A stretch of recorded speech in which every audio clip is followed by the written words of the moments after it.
UP board class channel पर आप सभी का हार्दिक स्वागत है। बच्चों, इस वीडियो में हम यूपी बोर्ड के कक्षा 9वीं के गणित के अध्याय 7 त्रिभुज की प्रश्नावली 7.1 के सभी प्रश्नों को हल करेंगे। तो वीडियो को पूरा देखिएगा एंड तक, जिससे आपको प्रश्नावली 7.1 के सभी प्रश्नों के हल आसान तरीके से समझ में आ जाएंगे। प्रश्न एक, चतुर्भुज ए सी बी डी में, ठीक है, हमें एक चतुर्भुज दिया है ए सी बी डी। ठीक है, ये चतुर्भुज दिया है, चार भुजाएं इसकी। इसमें दिया है हमें ए सी बराबर ए डी। ये जो ए सी भुजा है ये किसके बराबर है? ए डी के। ये हमें प्रश्न में दिया गया है। और क्या दिया गया है? भुजा ए बी कोण ए को समद्विभाजित करता है। ठीक है, तो ये जो ए बी भुजा है बीच में जो खींची हुई है, ये कोण ए को, ये जो पूरा कोण है उसको समद्विभाजित करता है। समद्विभाजित करने का मतलब है दो बराबर भागों में बांटता है, मतलब कि ऊपर का कोण और नीचे का कोण बराबर होंगे। ठीक है, दर्शाइए कि त्रिभुज एबीसी और त्रिभुज एबीडी सर्वांग सम है। ऊपर का जो त्रिभुज है एबीसी और त्रिभुज नीचे का जो है त्रिभुज एबीडी, ये दोनों सर्वांग सम है। ये हमें दर्शाना, सिद्ध करना है। और फिर कहा गया है कि बीसी और बीडी के बारे में आप क्या कह सकते हैं, मतलब हमें बताना है बीसी और बीडी में क्या रिश्ता है। हमें बताना है बीसी और बीडी का रिश्ता क्या कहलाता है। ठीक है, तो आइए पहले तो हम इस प्रश्न को समझे कि हमें क्या क्या दिया गया है। ठीक है, क्या दिया गया हमें? ए सी बराबर एडी दिया हुआ है। ए सी बराबर एडी, ठीक है। ए सी भुजा और एडी भुजा बराबर है। क्या हम इसको ऐसे लिख सकते हैं? ए सी को हम सी ए लिख दें, क्योंकि लंबाई तो बराबर है, चाहे ए सी कहें चाहे सी ए कहें। ठीक है, तो ए सी को हम सी ए लिख सकते हैं। उसी तरह एडी को हम डी ए लिख सकते हैं। तो हमने ए सी को लिखा सी ए और एडी को लिखा डी ए। तो यहाँ पे हमें मिल गया सी ए बराबर डी ए। ठीक है, सी ए बराबर डी ए। अब हमें प्रश्न और क्या देख रखा था? भुजा ए बी कोण ए को समद्विभाजित करती है। ठीक है, समद्विभाजित करती है मतलब दो बराबर कोणों में बांटती है। तो जो कोण सी ए बी है, ये सी ए बी, ये वाला जो कोण है, ये ऊपर वाला कोण किसके बराबर होगा? कोण डी ए बी के। कोण डी ए बी ये नीचे वाले कोण के बराबर होगा। ठीक है, ये दोनों कोण आपस में बराबर होंगे। हमने मान लिया कि ये दोनों कोण क्या है? एक्स है। ठीक है, ये दोनों कोण हमने मान लिए एक्स है। अब हम इस प्रश्न को आगे हल करते हैं। हमने अभी देखा सी ए बराबर डी ए, ए सी बराबर ए डी दे रखा है, उसी को हमने लिखा सी ए बराबर डी ए। ठीक, त्रिभुज एबीसी और त्रिभुज एबीडी में, त्रिभुज एबीसी ऊपर वाला त्रिभुज और त्रिभुज एबीडी नीचे वाला त्रिभुज में। ठीक है, सी ए बराबर डी ए, ये अभी हमने देखा, ये हमें दिया गया है। ठीक है, सी ए और डी ए बराबर हो गए। कौन सी ए बी बराबर कौन डी ए बी? कौन सी ए बी ये वाला कौन, और कौन डी ए बी ये नीचे वाला कौन, ये दोनों आपस में बराबर है। ठीक है, क्यों? क्योंकि ये भी दिया हुआ है। कैसे दिया हुआ है? ए बी भुजा जो है कोण ए को समद्विभाजित करती है, वहां से भी हमने इसको निकाला था। ठीक है, ए बी बराबर ए बी, ए बी और ए बी तो आपस में बराबर ही होंगे। ठीक है, ये भुजा, ठीक है, उभयनिष्ठ भुजा आपको पता है। ठीक है, अब आप देखिए एस ए एस, सी ए बराबर डी ए क्या है? भुजा है तो एस साइड, फिर ये कौन है? ए, फिर ए बी बराबर ए बी भुजा है, एस लिख दिया तो एस ए एस। तो एस ए एस प्रमेय से हम क्या कह सकते हैं? त्रिभुज सी ए बी सर्वांग सम होगा त्रिभुज डी ए बी का। ठीक है, तो ये इनका क्रम कैसे लिखते हैं त्रिभुज का, उसको समझिए। यहाँ पर हमने एस ए एस नियम लगाया है, तो साइड एंगल साइड, भुजा कोण भुजा। ठीक है, तो ऊपर वाले त्रिभुज में देखिए भुजा सी ए। ठीक है, तो नीचे वाले कोण में भुजा कौन सी ली है? D A. ठीक है, तो हमने लिखा सी ए, और दूसरे त्रिभुज में हमने लिखा डी ए। ठीक है, फिर कोण, जो कोण बराबर है ए पर है, वो कोण जो बराबर है, ठीक है, वो ये कोण ए पर आ गया।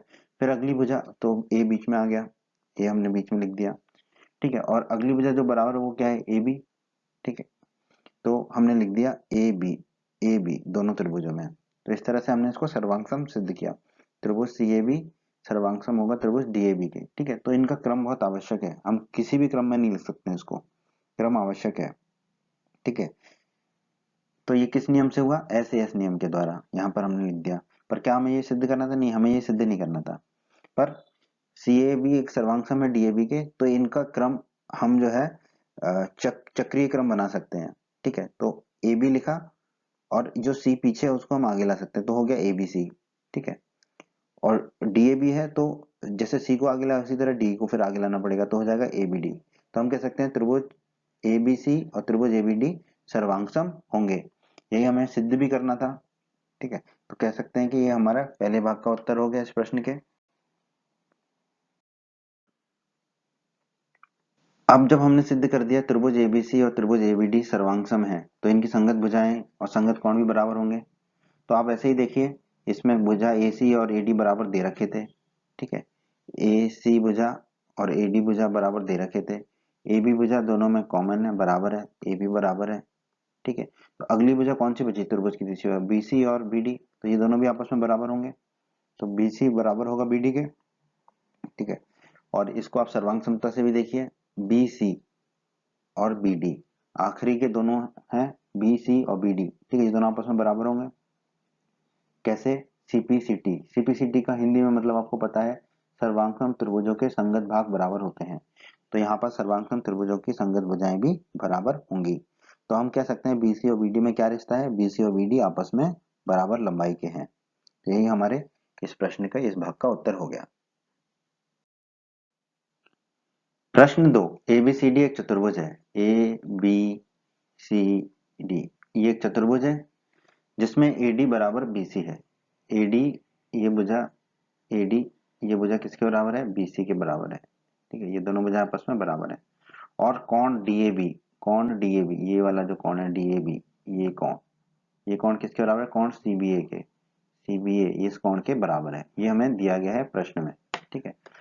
तो हमें सिद्ध करने को कहा गया तीन चीजें, त्रिभुज एबीडी सर्वांगसम होगा त्रिभुज बीएसी के, त्रिभुज ए बी डी ये जो ऊपर वाला त्रिभुज है ये सर्वांगसम होगा त्रिभुज बीएसी के, त्रिभुज बीएसी, ठीक है, जो बाईं तरफ वाला त्रिभुज है इसके सर्वांगसम होगा, ये सिद्ध करना है।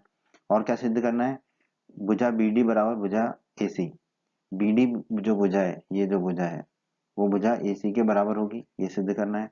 और हमें क्या सिद्ध करना है, कोण एबीडी, कोण एबीडी, ए बी डी ये वाला जो कोण है ये कोण बराबर होगा किसके, कोण बीएसी के, बी ए सी ये जो ऊपर वाला कोण है इसके ये बराबर होगा, ठीक है।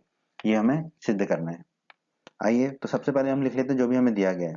हमें दिया गया है एडी बराबर बीसी, ठीक है। तो इसको हम डीए बराबर सी भी लिख सकते हैं, डीए बराबर एडी को हम क्या लिख सकते हैं, डीए, और बीसी को हम क्या लिख सकते हैं, सीबी। लंबाई तो दोनों की बराबर ही होगी, ठीक है। तो ए डी बराबर बी सी हमें दिया गया, जैसे हमें हमने लिखा डी ए बराबर सी बी। ये आपको समझ में आएगा कि हमने ऐसा क्यों किया, क्योंकि जो हम सर्वांग सम सिद्ध करेंगे उसके क्रम को सही से बताने के लिए ये हमें आसानी से समझ में आएगा, ठीक है। तो ए डी बराबर बी सी की जगह हमने लिख दिया डी ए बराबर सी बी, ठीक है। और हमें क्या दिया गया है, कोण डी ए बी बराबर कोण सी बी ये हमें दिया गया है, ठीक है, ये हमने लिख दिया। आइए इसको हल करते हैं। त्रिभुज ए बी डी और त्रिभुज बी ए सी में, त्रिभुज ए बी डी ये जो ऊपर वाला त्रिभुज है ये, और त्रिभुज बी ए सी, बी ए सी जो बाईं तरफ वाला त्रिभुज है ये त्रिभुज, इस त्रिभुज में हम देखते हैं डी ए बराबर सी बी, हमें ए डी बराबर बी सी दिया हुआ है, ए डी की जगह हम क्या लिख सकते हैं डी ए, और बी सी की जगह हम लिख सकते हैं सी बी, ये हमें दिया हुआ है, ठीक है। कौन डी ए बी बराबर कौन सी बी ए, कौन डी ए बी बराबर कौन सी बी ए ये भी हमें दिया हुआ है, ठीक है। अब हमने लिखा ए बी बराबर बी ए, क्रम को उल्टा करके लिख सकते हैं ए बी बराबर बी ए, और ये ए बी बराबर ए बी लिखें या ए बी बराबर बी ए लिखें एक ही बात है। तो ये उभयनिष्ठ भुजा हो गई, ठीक है। ये हमने इसलिए लिखा ए बी बराबर बी ए क्योंकि हमें क्रम का बहुत खास ध्यान रखना है, ठीक है। आपको समझ में आएगा जब हम अभी हम इसको सर्वांग सम लिखेंगे, ठीक है। अब आप देखिए डी ए बराबर सी बी क्या है, एस यानी कि भुजा साइड, फिर डी ए बी बराबर सी बी ए एंगल, फिर ए बी बराबर बी ए ये भी साइड एस। तो अब आप देखिए अब क्रम का महत्व समझ में आएगा आपको, ठीक है। अब त्रिभुज किस क्रम में सर्वांगसम होगा, ठीक है, वो आपको समझना है। भुजा कौन भुजा, तो भुजा देखिए डी ए, ठीक है, ये भुजा डी ए लिए हमने डी से ए तक, किसके बराबर सी बी, सी से बी तक, ठीक है। फिर हम कोण पे पहुंच गए क्योंकि ऐसे ही ऐसे ना, बीच में भुजा कोण भुजा बीच में कोण आ रहा है, तो पहली भुजा से हम कोण में पहुंचे, तो डी ए बराबर सी बी, ठीक है। तो सर्वांग सम लिखने के लिए हम लिख सकते हैं डी ए, और दूसरी तरफ हम लिख लेंगे सी बी, ठीक है।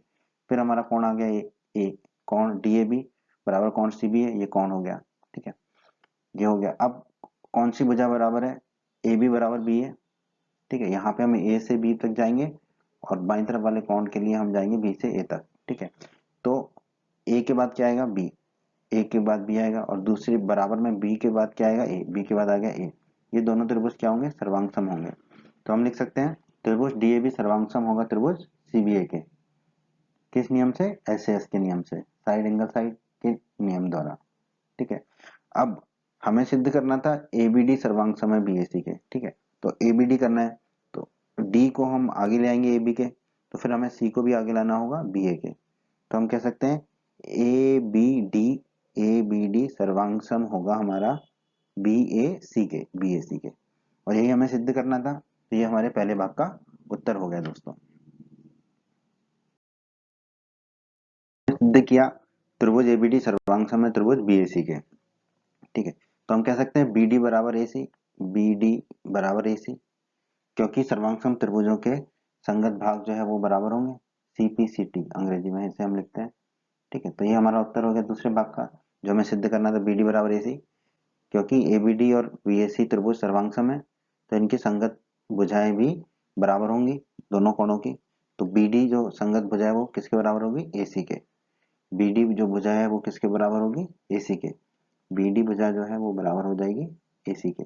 ठीक है, किस क्रम से? जो त्रिभुज सर्वांग सम हमने लिखा है उसके क्रम के हिसाब से हम देख लेंगे।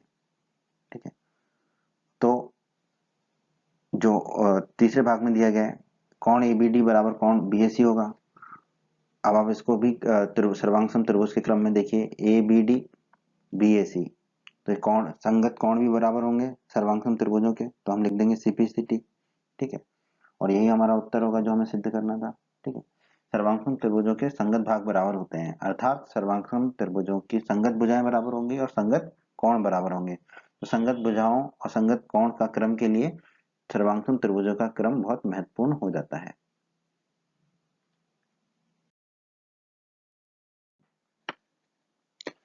प्रश्न 3, एक रेखाखंड AB पर, रेखाखंड आपको दे रखा है AB।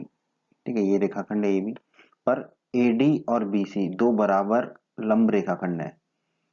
AD और BC ये दोनों बराबर हैं, तो हमने लिख दिया दोनों बराबर हैं।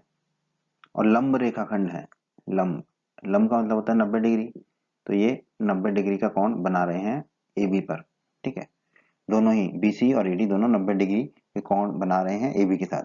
ठीक है, तो दर्शाइए कि CD ये जो है C से लेके D तक, ये CD जो है रेखाखंड AB को, AB जो रेखाखंड है उसको समद्विभाजित करता है। समद्विभाजित करता है मतलब कि दो बराबर भागों में बांटता है, मतलब कि OB और OA आपस में बराबर होंगे।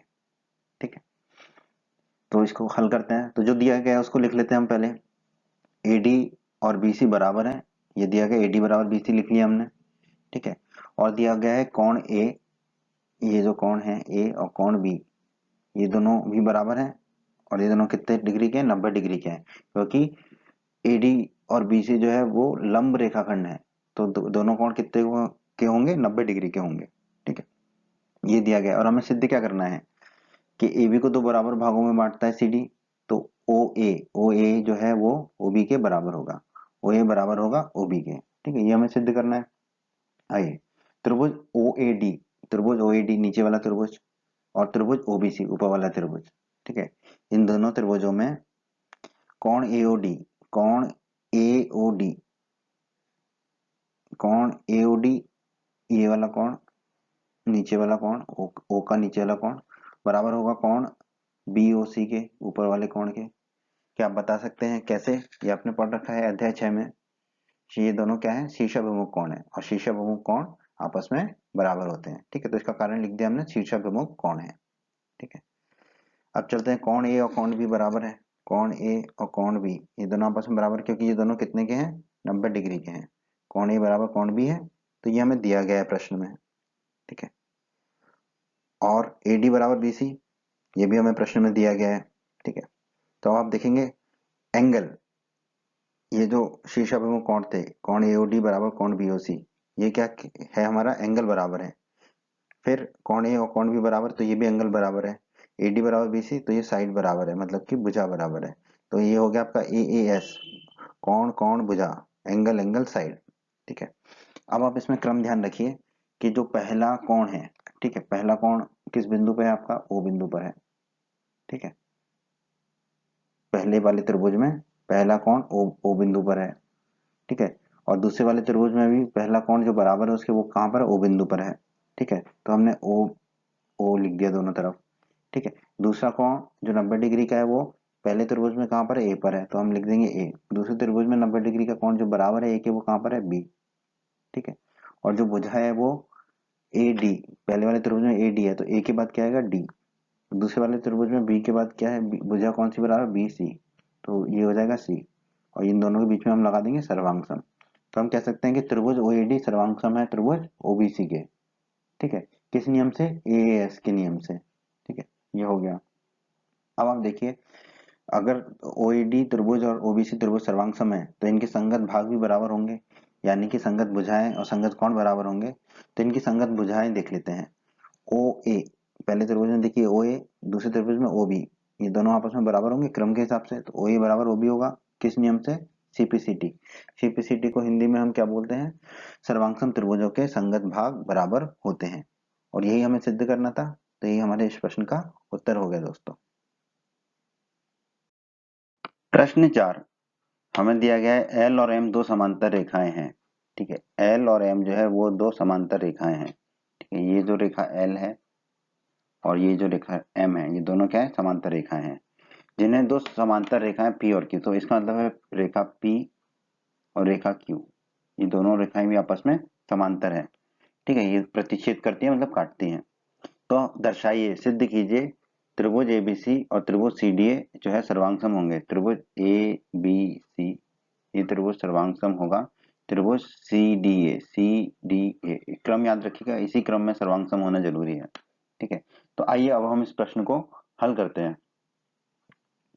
तो सबसे पहले हम लिख लेंगे जो भी हमें दिया गया है। हमें क्या दिया गया है, एल और एम समांतर रेखाएं हैं। ठीक है, ये हमें प्रश्न में दिया गया है तो हमने लिख लिया एल और एम समांतर रेखाएं हैं। ये समांतर का चिन्ह होता है, इस समांतर रेखाओं को इस प्रकार दर्शाते हैं हम।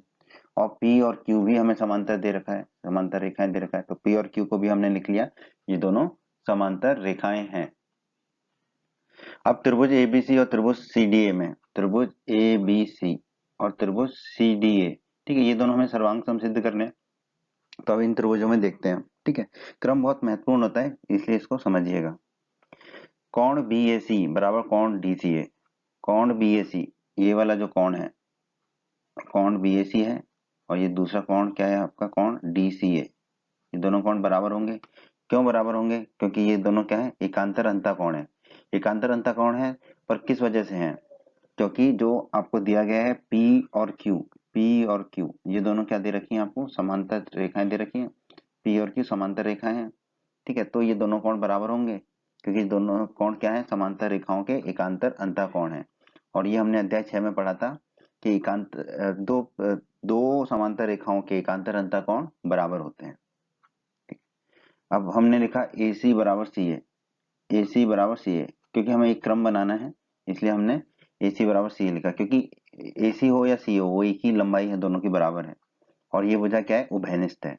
ठीक है, अब हमने देखा कोण ACB बराबर कोण CAD, कोण ACB ये वाला जो कोण है,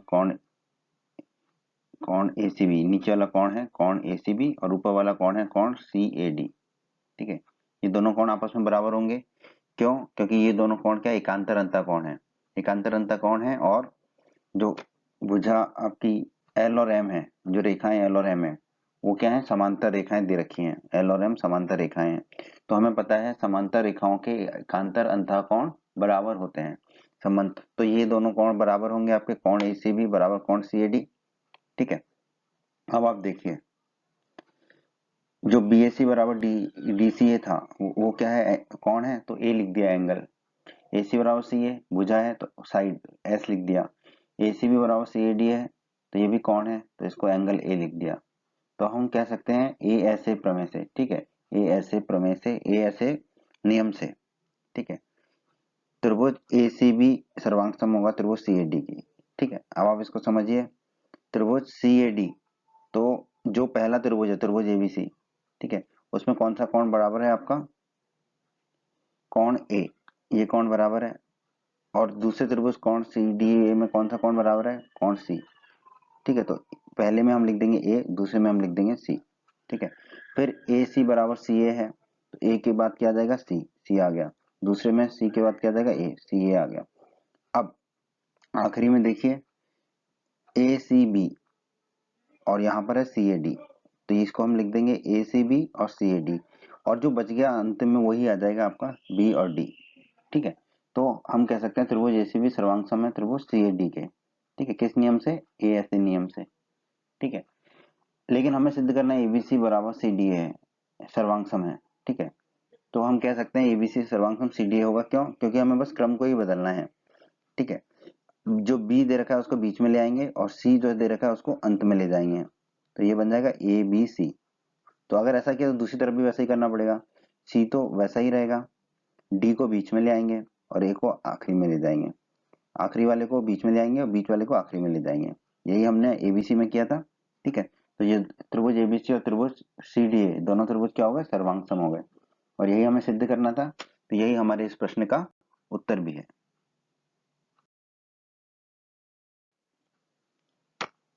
प्रश्न 5, रेखा एल कोण ए को समद्विभाजित करती है। ठीक है, ये हमें आकृति दे रखी है 7.20, इसमें जो रेखा एल है, ये जो रेखा है बीच से गई है, वो जो कोण ए है, कोण ए पूरा इसको समद्विभाजित करती है, मतलब दो बराबर भागों में बांटती है।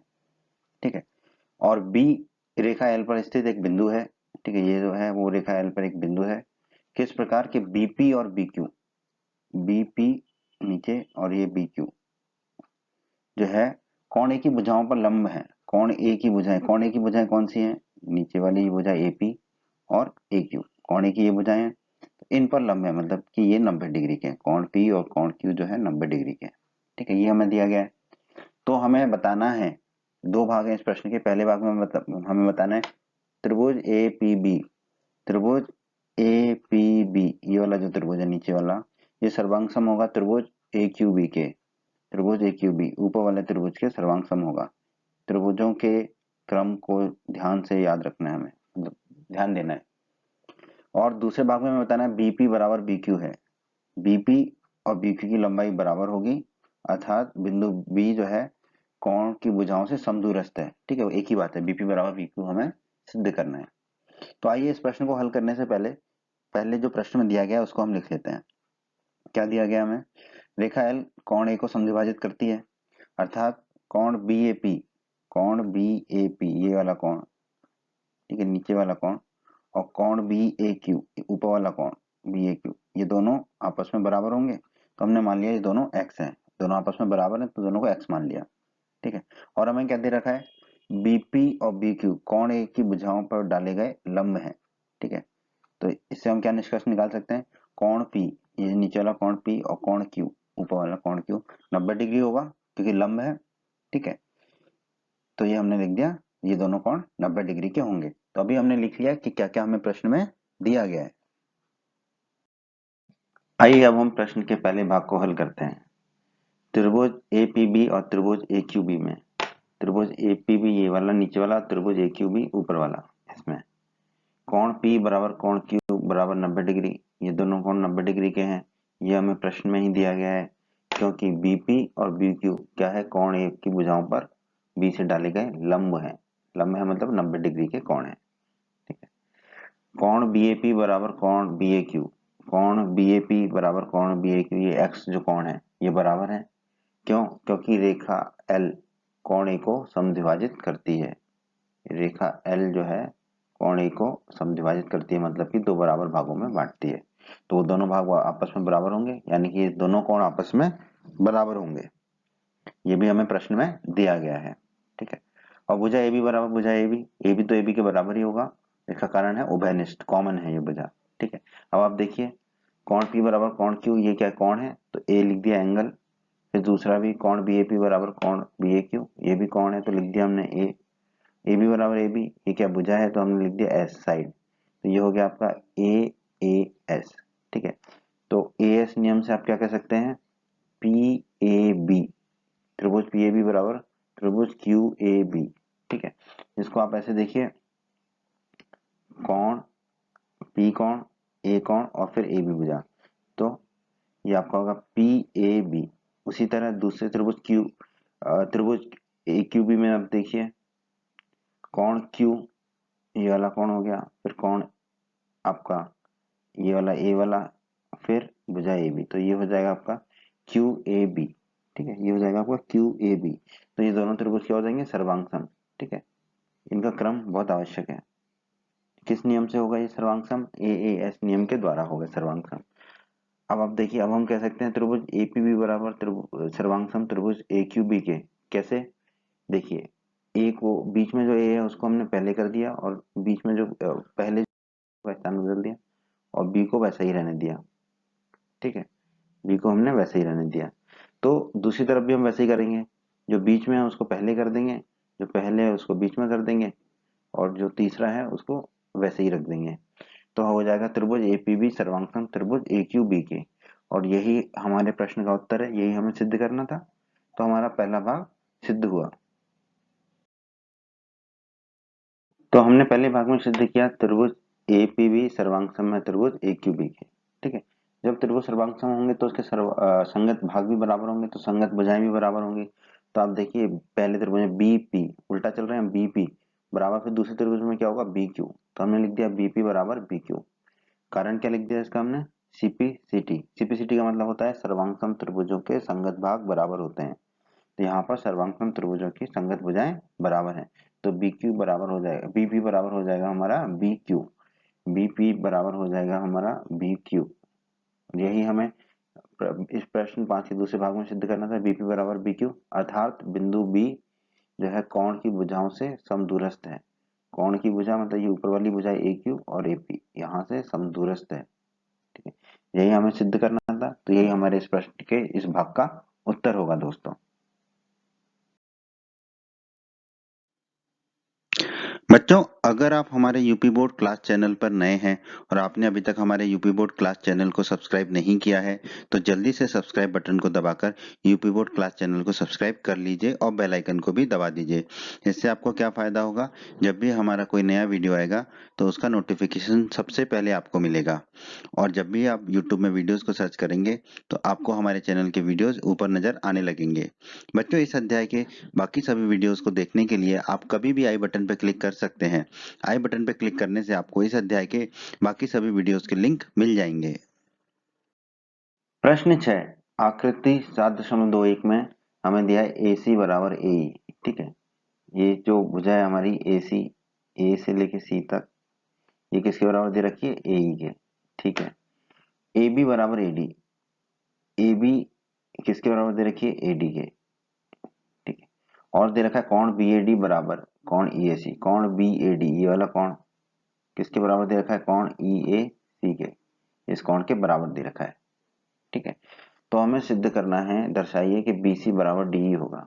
ठीक है, तो हमें दर्शाना है BC जो है वो DE के बराबर होगा, BC बराबर DE होगा, ये हमें सिद्ध करना है।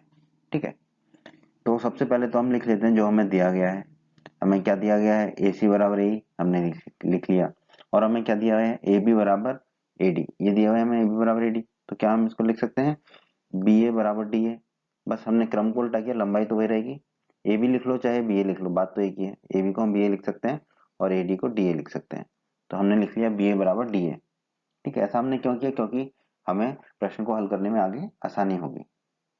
और कोण BAD बराबर कोण EAC ये दे रखा है हमें, तो हमने इसको लिख लिया, कोण BAD बराबर कोण EAC।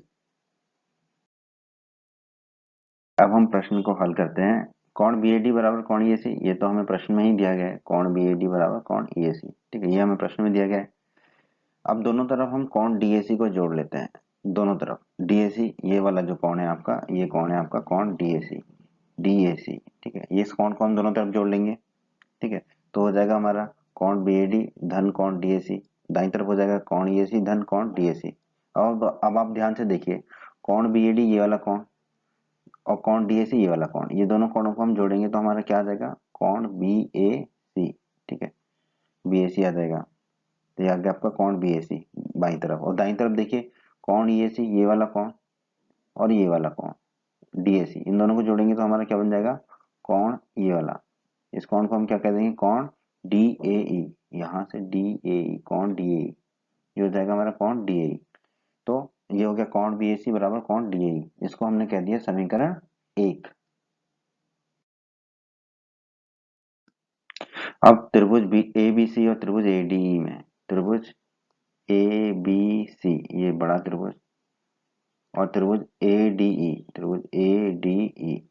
इस त्रिभुज में, ठीक है, इसमें हम नियम लगाते हैं। तो सबसे पहले BA बराबर DA, ये कैसे, ये हमें दिया है, AB को हमने लिखा BA और AD को लिखा DA, BA बराबर DA ये हमें दिया गया है, ठीक है, लिख लिया हमने।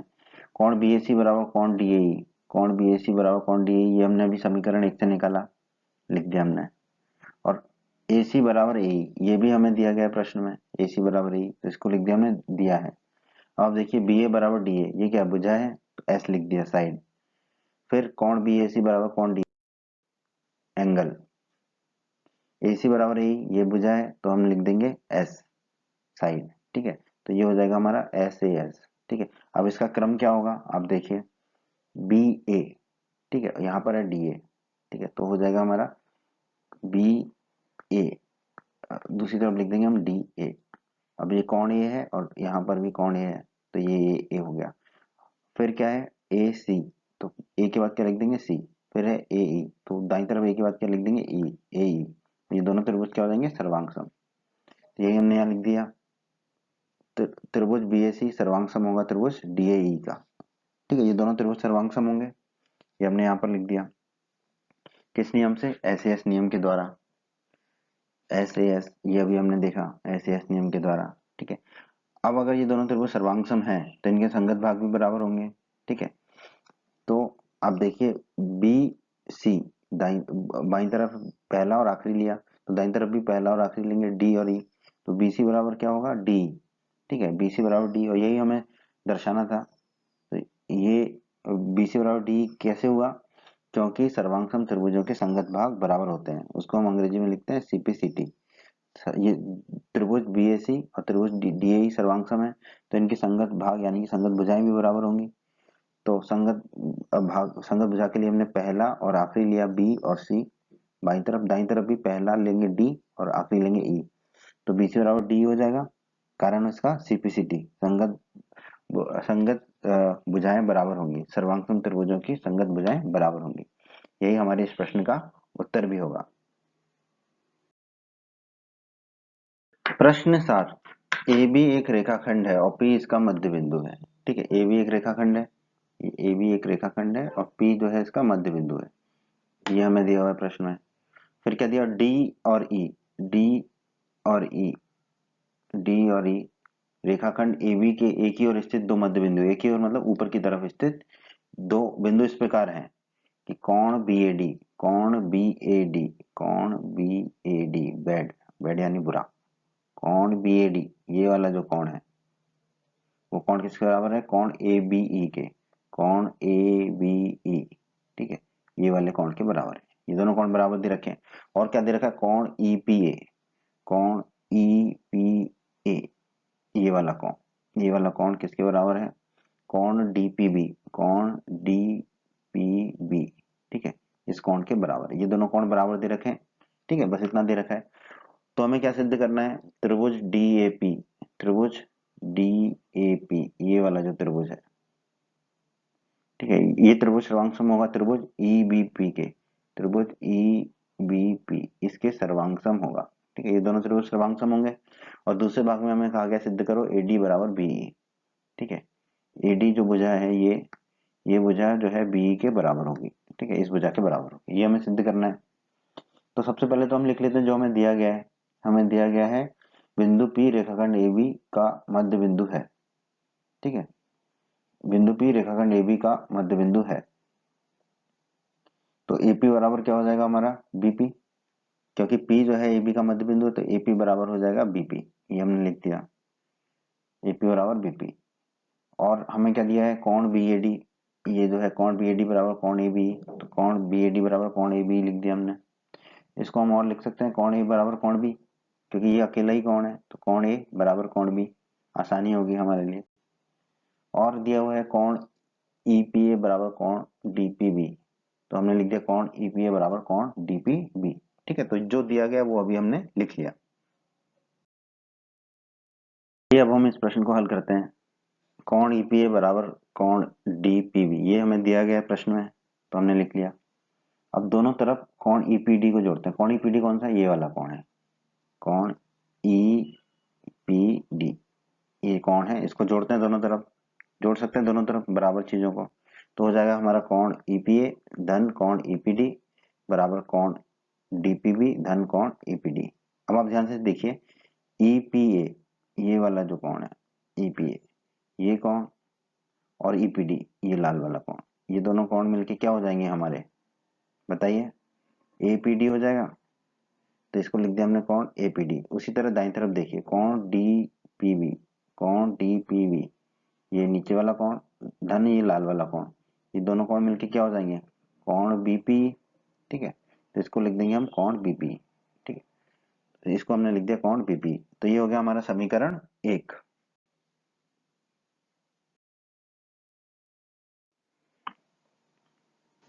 त्रिभुज डीएपी, त्रिभुज डीएपी ये वाला त्रिभुज जो है डीएपी और त्रिभुज ईबीपी, त्रिभुज ईबीपी। ठीक है, यहाँ पे हम सर्वांग समता का नियम लगाएंगे। ठीक है, सबसे पहले हमने लिखा कोण ए बराबर कोण बी, ये कोण ए बराबर कोण बी, क्योंकि ये आपको दिया हुआ है कोण ए बराबर कोण बी। ठीक है, कोण ए बराबर कोण बी आपने कैसे निकाला था, कोण बी ए डी बराबर कोण ए बी ई, ये आपको दे रखा है। ठीक है, तो हमने लिख दिया, दिया हुआ है। फिर एपी बराबर बीपी, एपी बराबर बीपी ये भी हमने लिखा था, ए बी रेखाखंड है, पी इसका मध्य बिंदु है, तो ये भी हमें प्रश्न में दिया गया है। ठीक है, फिर हमने लिखा कोण एपीडी, कोण एपीडी ये वाला कोण बराबर कोण बीपी ये वाला कोण, ये दोनों कोण आपस में बराबर होंगे, ये हमने समीकरण 1 में निकाला था। ठीक है, कोण ए बराबर कोण बी है तो ए लिख दिया एंगल के लिए, एपी बराबर बीपी है तो भुजा है तो एस लिख दिया साइड के लिए, फिर कोण ईपीडी बराबर कोण बीपी है तो ए लिख दिया एंगल के लिए। ठीक है, तो ए ऐसे नियम से हम क्या कह सकते हैं, अब यहाँ पर देखिए कोण ए है और ये कोण बी है, ए से शुरू किया बाईं तरफ तो ए और दाईं तरफ हमने लिखा बी, क्योंकि बी से शुरू किया। ठीक है, बीच में हम सर्वांग समता का निशान लगा देते हैं, चिन्ह लगा देते हैं। फिर हम कहते हैं एपी बराबर बीपी है, तो ए से पी तक चले तो एपी बराबर बीपी। ठीक है, फिर हम कह देते हैं कोण एपीडी। ठीक है, एपी के बाद क्या है डी, दाईं तरफ क्या है बीपी, कोण बीपी, तो बीपी के बाद लगा देंगे ई, तो हम कह सकते हैं कि त्रिभुज एपीडी सर्वांग होगा त्रिभुज बीपीई के। किस नियम से, ए ऐसे नियम से। ठीक है, ए ऐसे नियम के द्वारा। अब हम क्या करेंगे, जो आखिरी है डी उसको हम पहले ले आएंगे सबसे पहले, तो ये हो जाएगा डी, फिर ए और फिर पी, तो डी ए पी। तो अगर ऐसा हमने किया तो हम दाईं तरफ भी वही करना होगा, जो सबसे आखिरी में उसको सबसे पहले ले आएंगे, तो ये हो जाएगा हमारा ई फिर बीपी, बीपी। तो हम कह सकते हैं त्रिभुज डीएपी सर्वांग सम है त्रिभुज ईबीपी के, यही हमें सिद्ध करना था, तो यही हमारे इस भाग का उत्तर हो गया। तो हमने अभी सिद्ध किया त्रिभुज डीएपी सर्वांग सम होगा त्रिभुज ईबीपी के। ठीक है, जैसा कि हमको पता है कि अगर दो त्रिभुज सर्वांग सम है तो उसके संगत भाग बराबर होते हैं, संगत भाग मतलब संगत कोण या संगत भुजाएं। तो आप देखिए डीएपी में ए और डी बीच का और पहला जिसको हमने लिखा ए डी, तो ये किसके बराबर होगा, दूसरे त्रिभुज में भी बीच का पहला लिखेंगे बीई के बराबर होगा, ए डी बराबर क्या होगा बीई। किस नियम से, सीपीसीटी, दो सर्वांगसम त्रिभुजों के संगत भाग बराबर होते हैं। ठीक है, और हमें यही दर्शाना था हमारे दूसरे भाग में इस प्रश्न के कि ए डी बराबर बी, तो यही हमारे इस प्रश्न के इस भाग का उत्तर होगा। 8, एक समकोण त्रिभुज एबीसी है जिसमें कोण सी समकोण है। ठीक है, तो ए बी सी जो है एक त्रिभुज है हमारा। ठीक है, इस त्रिभुज में कोण सी समकोण है, एम कर्ण ए बी का मध्य बिंदु है, ये ए बी का मध्य बिंदु है मतलब कि बी एम और ए एम बराबर होंगे।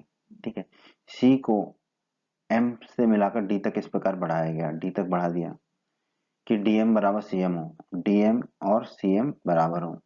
ठीक है, डी बिंदु को बी बिंदु से मिला दिया जाता है, यहाँ तक मिला देते हैं। ठीक है, अब दर्शाइए त्रिभुज एएमसी जो है त्रिभुज बीएमडी के सर्वांग होगा, त्रिभुज एएमसी, एएमसी ये वाला जो त्रिभुज है ये सर्वांग होगा त्रिभुज बीएमडी के, ये हमें बताना है पहले भाग में।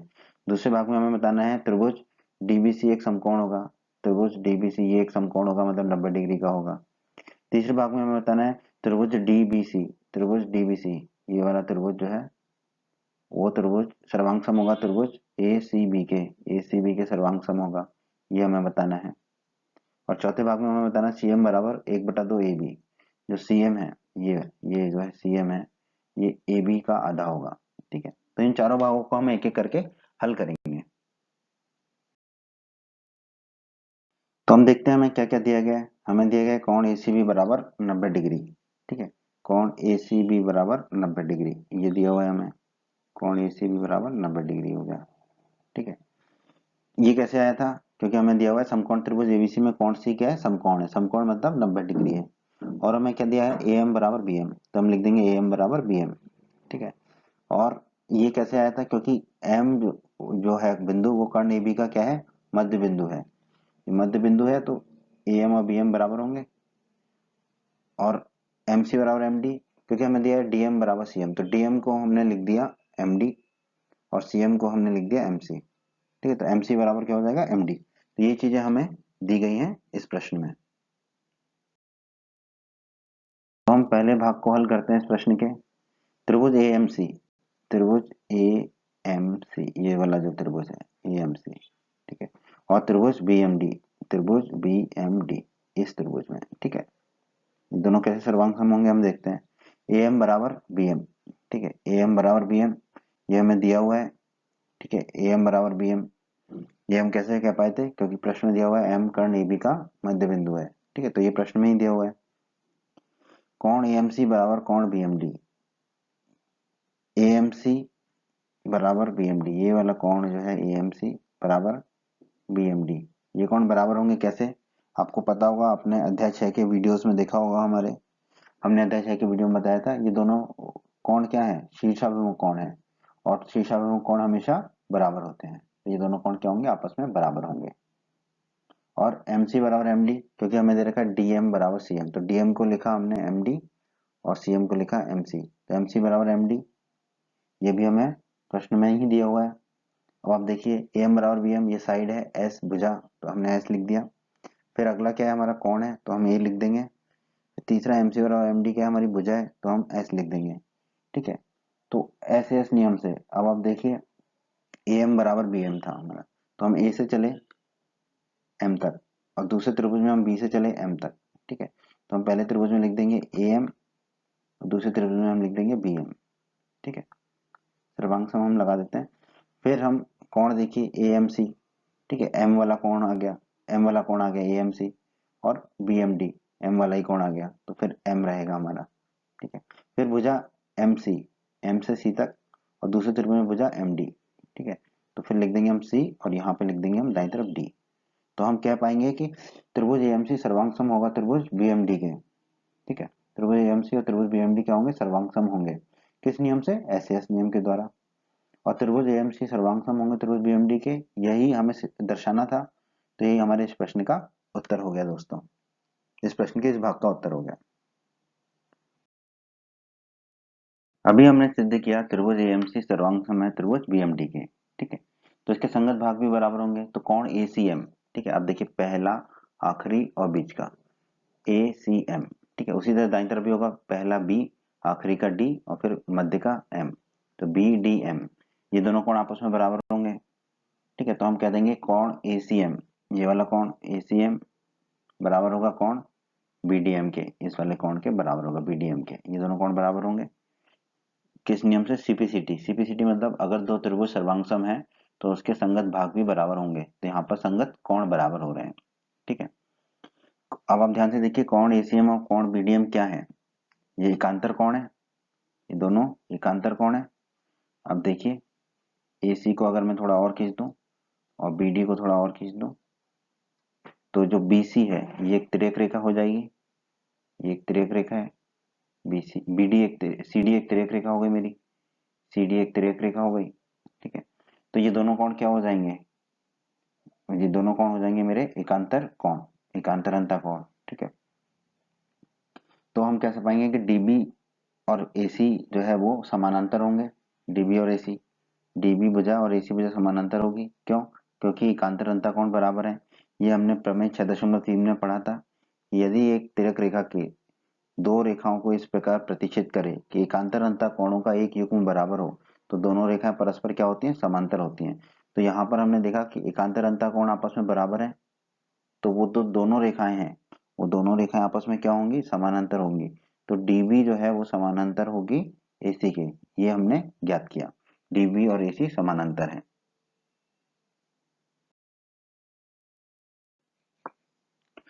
कोण एसीबी बराबर 90 डिग्री, ये हमें दिया हुआ है प्रश्न में, तो हमने लिख दिया कोण एसीबी बराबर 90 डिग्री, क्योंकि कोण सी क्या है, समकोण है। ठीक है, ये हमें दिया हुआ है प्रश्न में। डीबी जो है समानांतर है एसी के, ये अभी हम सिद्ध कर चुके हैं। ठीक है, तो कोण डीबीसी, कोण डीबीसी, कोण डीबीसी, ये वाला जो कोण है, कोण डीबीसी धन कोण एसीबी, ये वाला कोण एसीबी, ये दोनों 180 डिग्री के बराबर होंगे। क्यों? क्योंकि हमने अध्याय 6 के वीडियोस में पढ़ा था, प्रमेय 6.4 में, एक तिर्यक रेखा। ठीक है, तो यहाँ पर तिर्यक रेखा कौन थे, याद रखिए, यहाँ पर तिर्यक रेखा है बीसी, ये तिर्यक रेखा है। ठीक है, तिर्यक रेखा बीसी दो समानांतर रेखाओं, समानांतर रेखाएं कौन सी हैं, डीबी और एसी को प्रतिच्छेद करे। ठीक है, डीबी और एसी को प्रतिच्छेद करे, तो तिर्यक रेखा के एक ही ओर के, एक ही ओर के, तिर्यक रेखा के एक ही ओर मतलब ऊपर के, देखिए दोनों कोणों का योग कितना होगा, 180 डिग्री होता है। तो वही हमने लिखा है यहाँ पर, दोनों कोणों का योग 180 डिग्री। एसीबी हमें पता है कितना दे रखा है हमें, 90 डिग्री, तो हम एसीबी की जगह क्या रख देंगे, 90 डिग्री। तो हो जाएगा कोण डीबीसी धन 90 डिग्री बराबर 180 डिग्री। अब ये 90 डिग्री हमारा दाईं तरफ चला जाएगा तो ऋण के 90 डिग्री हो जाएगा। तो कोण डीबीसी बराबर हो जाएगा 180 डिग्री ऋण 90 डिग्री। 180 में से 90 जाएगा तो हमें मिलेगा, बचेगा 90। तो कोण डीबीसी बराबर क्या हो जाएगा, 90 डिग्री। ठीक है, कोण डीबीसी बराबर भी हो गया 90 डिग्री। 90 डिग्री हो गया कोण डीबीसी, तो कोण डीबीसी क्या हो गया, समकोण त्रिभुज हो गया। यही हमारा उत्तर होगा इस भाग का। प्रश्न के भाग 3 को देखते हैं, इसमें हमें सिद्ध करना है डीबीसी जो है सर्वांग सम होगा एसीबी के। ठीक है, त्रिभुज एएमसी सर्वांग सम है त्रिभुज बीएमडी के, ये हम सिद्ध कर चुके हैं भाग 1 में। ठीक है, तो इसके संगत भाग बराबर होंगे, तो हम कह सकते हैं पहला और आखिरी ए सी बराबर क्या होगा, पहला और आखिरी बी डी, बी डी, ए सी बराबर बी डी होगा। ठीक है, ए सी बराबर बी डी, किस नियम से, सीपीसीटी से, कि अगर दो त्रिभुज सर्वांग सम है तो उसके संगत भाग बराबर होते हैं। तो बीडी को हम क्या लिख सकते हैं, डीबी, तो हमने बीडी को लिख दिया डीबी, और एसी को हमने एसी ही लिखा। ठीक है, इसको हम कह देंगे समीकरण 1। तो डीबी बराबर एसी हो गया हमारा समीकरण 1। अब कौन डीबीसी बराबर कौन एसी बराबर 90 डिग्री, तो कौन डीबीसी 90 डिग्री है, ये हमने भाग 2 में निकाला था, सिद्ध किया था। और कौन एसी बराबर 90 डिग्री, ये तो हमें प्रश्न में ही दिया गया है। ठीक है, तो हम लिख सकते हैं कौन डीबीसी बराबर कौन एसीबी, इसको हम कह देंगे समीकरण 2। ठीक है, इसको हम समीकरण 2 कह देते हैं। त्रिभुज डीबीसी, त्रिभुज डीबीसी, ये वाला जो त्रिभुज है, और त्रिभुज एसीबी, त्रिभुज एसीबी। ठीक है, इन दोनों को हम सर्वांग सम सिद्ध करना है। ठीक है, तो आप देखिए डीबी बराबर एसी, डीबी बराबर एसी, ये हमने समीकरण 1 में निकाला था। कौन डीबीसी बराबर कौन एसीबी, कौन डीबीसी बराबर कौन एसीबी, ये दोनों 90 डिग्री है, ये हमने समीकरण 2 में लिखा था। ठीक है, बीसी बराबर एबी, ये बीसी बराबर सीबी, बीसी बराबर सीबी, तो बीसी और सीबी बराबर होंगे, ये क्योंकि ये क्या उभयनिष्ठ है। ठीक है, अब आप देखिए डीबी क्या थी, भुजा, तो हमने लिखा एस साइड। डीबीसी क्या है, कौन, तो हमने लिखा ए एंगल। बीसी क्या है, भुजा, तो हमने लिखा एस साइड। ठीक है, तो ऐसे एस नियम से आप देखिए, पहले त्रिभुज में डी से चले थे हम, डी बी, डी से बी तक चलिए, तो हम लिख देंगे डी बी। दूसरी तरफ ए से चले थे, ए से सी तक, तो हम लिख देंगे ए सी, ए सी। ठीक है, बीच में सर्वांग सम लगाते हैं। फिर कौन बी और कौन सी, तो बी लिख दिया हमने, सी लिख दिया बीच में। फिर बी सी, बी से चले हम सी तक। ठीक है, तो बी सी हो जाएगा। और दूसरी तरफ सी से चले हम बी तक, सी बी, तो सी के बाद लिख देंगे हम बी। ठीक है, तो हम कह सकते हैं कि त्रिभुज डीबीसी सर्वांग सम होगा त्रिभुज एसीबी के, किस नियम से, एस एस के नियम से। और यही हमें भाग 3 में सिद्ध करना था, तो यही हमारा इस भाग का उत्तर हो जाएगा। प्रश्न 8 भाग 4, इसमें हमें सिद्ध करना है सी एम बराबर 1/2 ए बी। ठीक है, तो कौन त्रिभुज डीबीसी सर्वांग सम है त्रिभुज एसीबी के, ये अभी हम सिद्ध कर चुके हैं। ठीक है, तो अगर ये दोनों त्रिभुज सर्वांग सम है तो इनके संगत भाग भी बराबर होंगे। तो हम कह सकते हैं पहला और आखिरी डी सी बराबर पहला और आखिरी ACB में पहला और AB, ये दोनों आपस में बराबर होंगे, DC बराबर AB। ठीक है, अब DC किसके बराबर है आप देखिए, DC है DM प्लस CM के। ठीक है, DM प्लस CM, ये दोनों को मिला के बनता है हमारा DC। ठीक है, तो DC की जगह हम क्या लिख देंगे, DM प्लस CM, तो DC की जगह हम लिख दिया DM प्लस CM, ये किसके बराबर हो गया, AB के। ठीक है, अब DM बराबर CM, DM बराबर CM, ये हमें प्रश्न में दिया गया है, DM और CM बराबर है, तो DM की जगह हम क्या रख देंगे, CM, DM की जगह रख देंगे हम CM, तो ये हो जाएगा, ये हमें दिया हुआ है। ठीक है, तो ये हो जाएगा, DM की जगह रख दिया हमने CM, CM धन CM बराबर AB, तो CM धन CM क्या हो जाएगा, 2CM, तो 2CM बराबर AB, तो CM बराबर क्या हो जाएगा, 1/2 AB। यही हमें सिद्ध करना था, तो यही हमारा इस प्रश्न के इस भाग का उत्तर होगा। उम्मीद करते हैं बच्चों आपको हमारा ये वीडियो पसंद आया होगा। बच्चों, अगर आप यूपी बोर्ड क्लास चैनल पर नए हैं और आपने अभी तक हमारे चैनल को सब्सक्राइब नहीं किया है तो सब्सक्राइब बटन को दबाकर जल्दी से चैनल को सब्सक्राइब कर लीजिए और बेल आइकन को भी दबा दीजिए। इससे आपको क्या फ़ायदा होगा, जब भी हमारे चैनल पर कोई भी नया वीडियो आएगा तो उसका नोटिफिकेशन आपको सबसे पहले मिल जाएगा। और जब भी आप यूट्यूब पर कोई वीडियो सर्च करेंगे तो हमारे चैनल के वीडियोज़ आपको ऊपर नज़र आने लगेंगे। आप हमारे वीडियोज़ को अपने सभी दोस्तों के साथ व्हाट्सएप और फेसबुक पर अवश्य शेयर करें, जिससे आपके दोस्तों का भी लाभ हो सके। आपको वीडियो पसंद आई है तो वीडियो को लाइक अवश्य करें और इस अध्याय के अन्य सभी वीडियोस को देखने के लिए आई बटन पर क्लिक करें। आई बटन पर क्लिक करने से आपको इस अध्याय के सभी वीडियोस के लिंक मिल जाएंगे। धन्यवाद बच्चों।